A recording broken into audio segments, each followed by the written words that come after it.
got a book called The Way of the Spiritual Entrepreneur.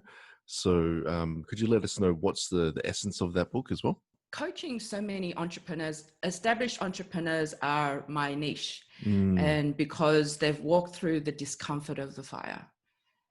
We literally have our balls on the line every day, so to speak. And time and time again, listening to the same patterns. Pauline, I'm told I'm meant to be happy. Why aren't I happy? And the happiness industry has a lot to answer for, right? It's like the sleep industry. You don't need to sleep that much. And so understanding then, guys, you're not meant to be happy 24/7. You're meant to experience. It's impossible. And they're like, why aren't I happy?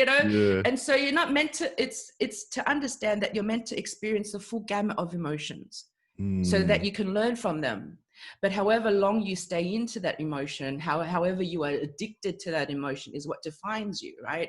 And so it's consistently learning the skills to get out of that emotion before you're hijacked, before you lose your intelligence to it, before you become dumb because you're hijacked by stress or fear or overwhelm or anxiety.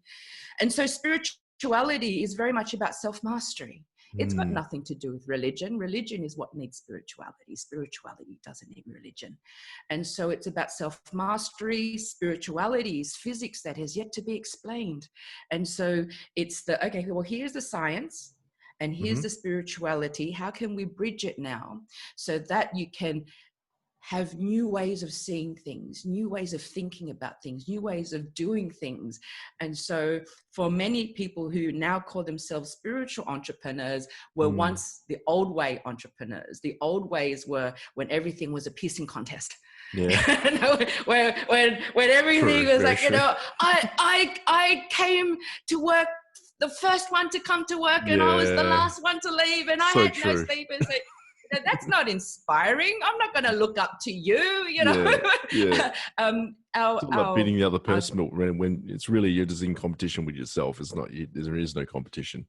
It's just how can you get better, right? So but with joy, with cheekiness, with playfulness, with vitality, with health.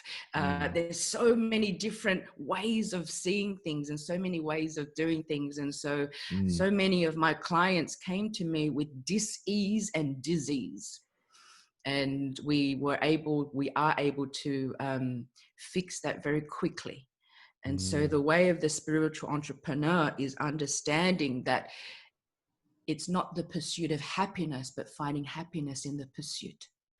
Our job in this earth is to evolve. Is to evolve, but to do it with joy. To do it with joy. Yeah. I saw there was a video of you doing a spiritual entrepreneur retreat, I believe. I think you were taking people around Palm Beach, and it looked really nice. People were meditating and they were sharing their values and everything. So do you offer that too? Yeah. That's very much my daily routine, to meet the sunrise and jump in the ocean and to access nature's medicine. That's a lot of my work as well. And we get results very, very quickly when we are able to access nature's medicine.